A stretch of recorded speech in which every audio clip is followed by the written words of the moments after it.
నమస్తే మేడం. నమస్తే అండి. మేడం, మహిళల్లో ఎక్కువగా కనిపించే సమస్యల్లో మొదటిది అనీమియా. రక్తహీనతతో చాలామంది ఇబ్బంది పడుతున్నారు. దానికి ఆయుర్వేదంలో ఎలాంటి ట్రీట్మెంట్ ఇస్తారు?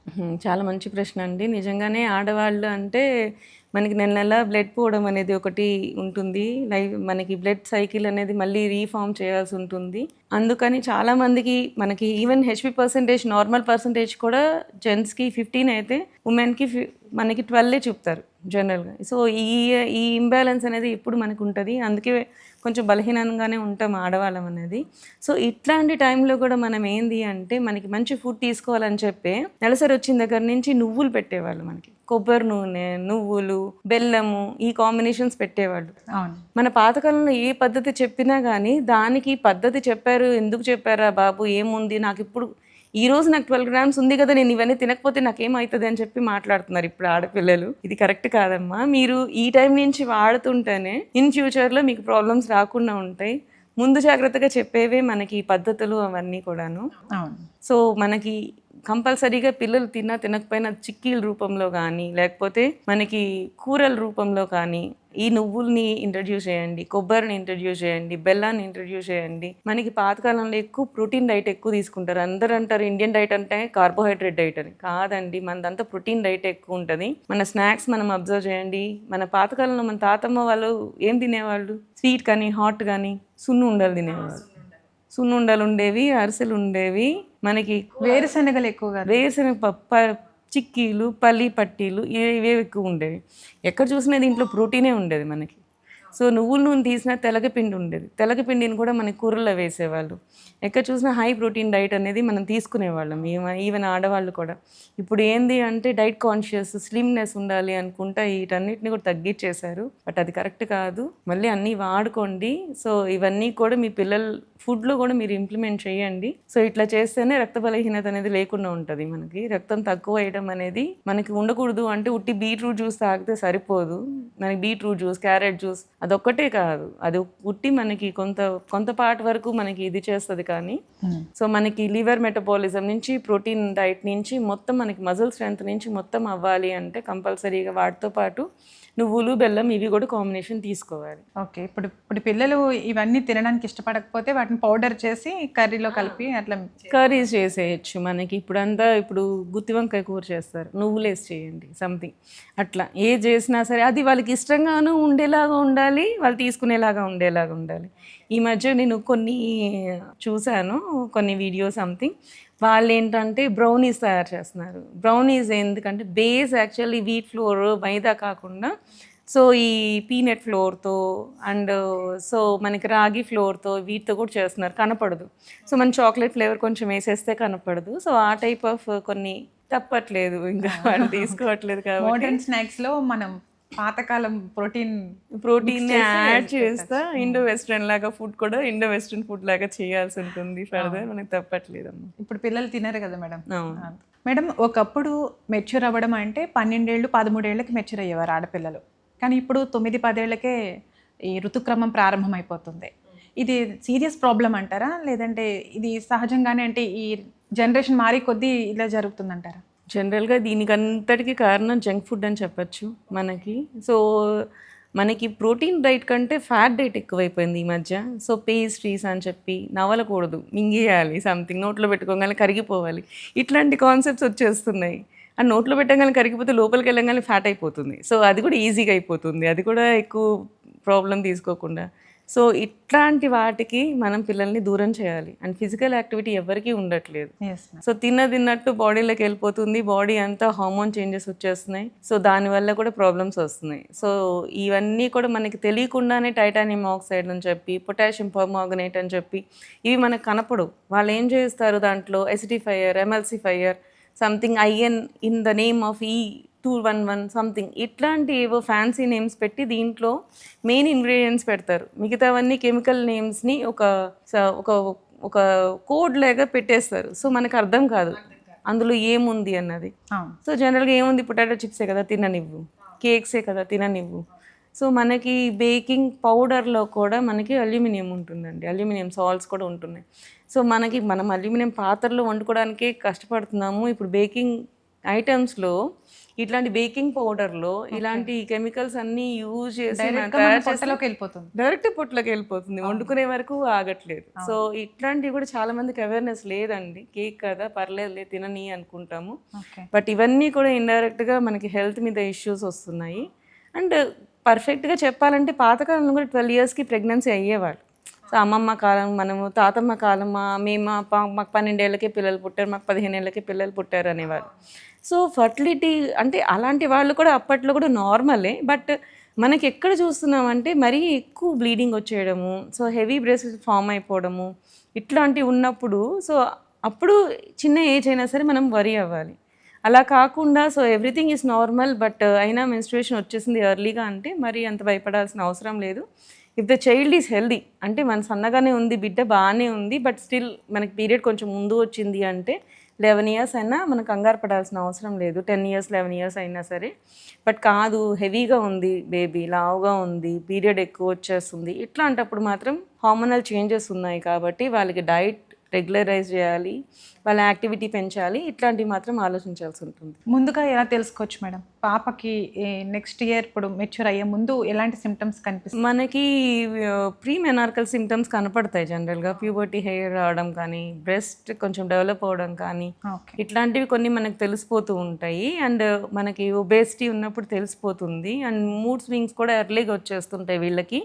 సో అట్లాంటప్పుడు మనకి ముందు తెలిసిపోతుంది. సో ఖచ్చితంగా లేదు ఈ ఏజ్కి పాప వచ్చేసింది, 8 ఇయర్స్కే పాపకి she's getting bit little breast అనుకున్నప్పుడు మన వెంటనే పాపకి కొంచెం యాక్టివిటీస్ పెంచడం కానీ, సో డైట్ కొంచెం చేంజ్ చేయడం కానీ, కాదు నాన్న ఇట్స్ నాట్ గుడ్ అని చెప్పడం కానీ, సో అప్పుడు మనకి మన బాడీని బ్యాలెన్స్ చేసుకోవాల్సి ఉంటుంది ఎర్లీగా. సో ఇట్లా చేసుకున్నప్పుడు మనము ఎర్లీ ప్యూబర్టీని కూడా కొంచెం తగ్గించవచ్చు. సో వాళ్ళకి యాక్టివిటీ పెంచి ఆ టైంలో so mother should be little aware of the kid అనమాట. ఏం చేస్తుంది పాప, ఎలా పెరుగుతుంది, ఎలా ఎదుగుతుంది, ఇవన్నీ కొంచెం చూసుకుంటూ ఉంటే మనకి సెట్ అయిపోతుంది.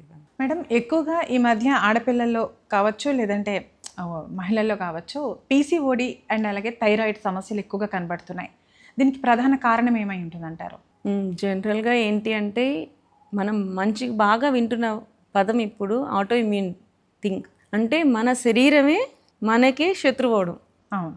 సో ఇది ఎందుకు జరుగుతుంది ఎందుకు అంటే ఒక రోగం రాకముందే నువ్వు దాని మీద ఎక్కువ ఫోకస్ పెట్టేసాడు. జ్వరం వస్తే మన బాడీ యాక్ట్ చేస్తుంది, ఒక 2 రోజులు ఆగచ్చు, సో ఒక రోజు ఆగచ్చు, కానీ టాబ్లెట్ వేసేస్తాం. 99 రాని డోలో వేసేస్తాం. సో ప్రతిదీ మనకి ఏంది అంటే దానికి పని వచ్చే లోపల చేసేస్తాం. సో మనం కొత్త కార్ తీసుకున్నాం అనుకోండి, కార్ మైలేజ్ అయితే మనకి 15 అని చెప్తాడు, బట్ కార్ స్టార్ట్ చేసినప్పుడు నీకు వచ్చే మైలేజ్ చాలా తక్కువ ఉంటుంది, ఎందుకంటే 10 అలానే ఉంటుంది. మనం వాడే కొద్దీ దాని మైలేజ్ పెరుగుతుంది. అవును. ఎప్పుడైనా సరే. సో 11, 12 నెమ్మదిగా పెరిగి ఒక స్టేజ్కి మనకి అది పర్ఫెక్ట్గా అయినప్పుడు we being getting that highways మీద ఒక టైప్ ఆఫ్ మైలేజ్ అట్లా ఉంటుంది. సో అట్లనే మన బాడీ ఇమ్యూనిటీ కూడా అస్సలు పని చేయనీయకుండా చేస్తే దానికి ఇక్కడ ఏం చేయాలో అర్థం కానట్లే ఉంటుంది. సో అక్కడ ఏంటంటే దాని యాక్టివిటీ డల్ అయిపోతుంది.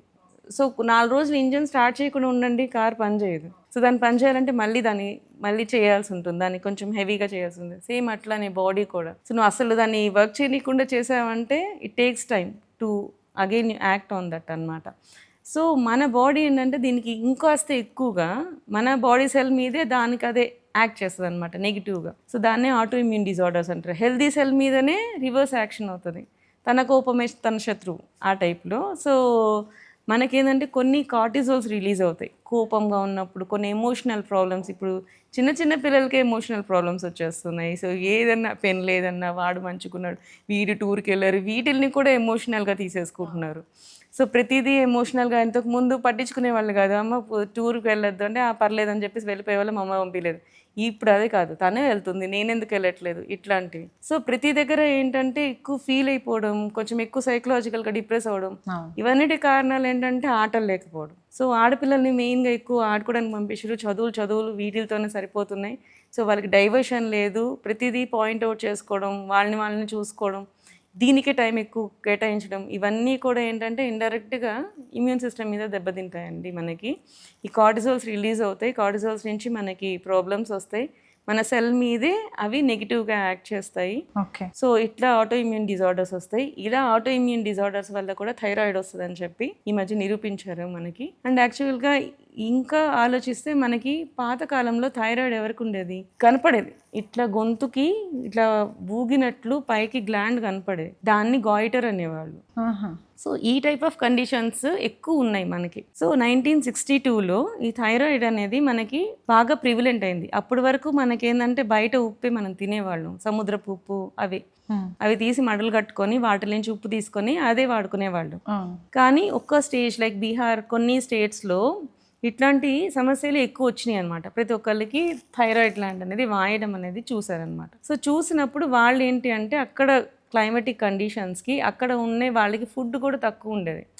సో అప్పుడు రైస్ కావాలి అంటే నీళ్లు కావాలి, అన్నం పండించేది తక్కువ ఉండేది. సో అప్పుడు ఏంటంటే చిరుధాన్యాలు ఎక్కువ తినేవాళ్ళు, అప్పుడు మిల్లెట్స్ ఎక్కువ తినేవాళ్ళు.